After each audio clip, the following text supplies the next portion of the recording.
नंदुरबार नगरपालिकेची सर्वसाधारण सभा आज नगराध्यक्षा रत्ना रघुवंशी यांच्या अध्यक्षतेखाली पार पडली।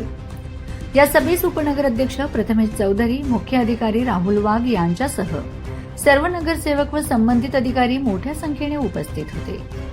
सभेदरम्यान शहराच्या विकासासंदर्भातील विविध मुद्द्यांवर सविस्तर चर्चा करण्यात आली। नागरिकांना थेट लाभ होईल अशा समाजोपयोगी विषयांवर विचारमंथन करून काही महत्त्वाचे प्रस्ताव मंजूर करण्यात आले। शहरातील मूलभूत सुविधा, पाणीपुरवठा, रस्ते दुरुस्ती तसेच इतर विकास कामांवर भर देण्यात आल्याची माहिती यावेळी देण्यात आली।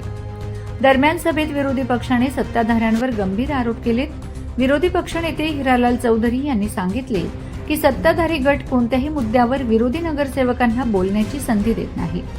अनेक वेळा बहुमताच्या जोरावर विषय मंजूर करून सभा आटोपण्याचा प्रयत्न केला जातो, असा आरोप त्यांनी केला। तसेच महिला नगरसेवकांना देखील आपले मत मांडण्यासाठी पुरेसा वेळ दिला जात नसल्याचे त्यांनी नमूद केले।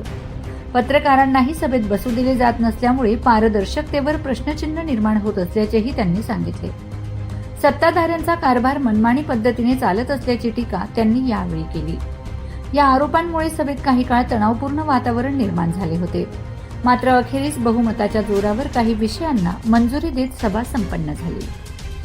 नंदुरबार नगरपालिकेच्या सर्वसाधारण सभेमध्ये माननीय अध्यक्ष आणि उपाध्यक्षांच्या सूचनेनुसार व महिला वर्गाच्या याच्यानुसार एक महत्त्वाचा विषय घेतला की नगरपालिका क्षेत्रात अतिक्रमणविरोधी कारवाई, सर्व सहकार्य आणि महिलांची सुरक्षेसाठी सुरक्षा रक्षक मिळाला। जे महाराष्ट्र राज्याचे सुरक्षा रक्षक महामंडळ आहे त्याच्याकडनं आपण त्यांच्याशी करारनामा करून सुरक्षा रक्षक अवेलेबल करून देणार आहे, जे आपल्या नंदुरबार नगरपालिकेला सर्व कायदेशीर याच्यात प्रोटेक्शन आणि मदत करतील। त्यासाठी येणाऱ्या खर्चाला सभेने मंजूर दिली।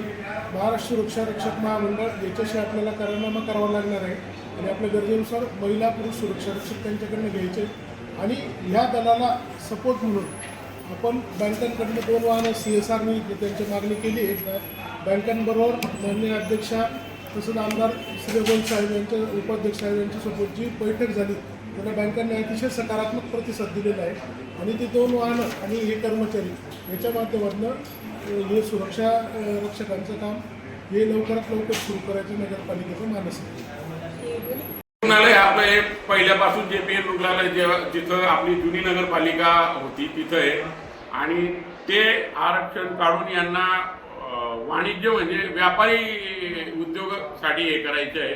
मग हे काढलं तर मग हॉस्पिटलचे आरक्षण काढलं तर असं काही नवीन काही हॉस्पिटल तुम्ही नवीन बनवणार आहेत का, अशी बी काही माहिती सभागृहाला दिली नाही। याचा अर्थ असं की ते एकमेव शहरातलं शासकीय जागा आहे आणि रुग्णालय गावात आहे, तर हे आरक्षण काढायला आमचा विरोध आहे आणि आमची मागणी आहे, मी लेखी मागणी दिलेली आहे की याला मल्टी स्पेशालिस्ट हॉस्पिटल सोयी सुविधायुक्त बनवावं, याला आमचा पाठिंबा राहील आणि गोरगरिबांना त्यांच्या सुविधांपासून आपण वंचित ठेवू शकत नाही, कारण की लोकांनी तुम्हाला सत्ता दिली आहे त्याचा दुरुपयोग करू नये एवढी माझी त्यांना विनंती राहील। आमचे 1 ते 16 विषय आणि एक जादा विषय होते। सगळे विषय विकास कामाचेच होते। 2-1 विषयांना त्यांनी केला विरोधकांनी त्याच्यावर चर्चा करून सर्व बहुमताने विषय आमचे पास झाले। 16 विषय होते आणि एक जास्तीच आहे त्या वेळचा विषय 3ऱ्या नंबरला त्यांनी विरोध दर्शवला। खेळाची जागा पण तिथल्या कॉलनीवाल्यांनी सांगितलं की आम्हाला आमची जागा द्या, तिथे ओपन प्लेस होते, आधीच कमी होते तिथे घरून वगैरे, तर ते शाळेला दिली होती पण आता तिथं ओपन प्लेस तिथे नाहीच, तीच ओपन प्लेस होती ती यांना दिलेली होती।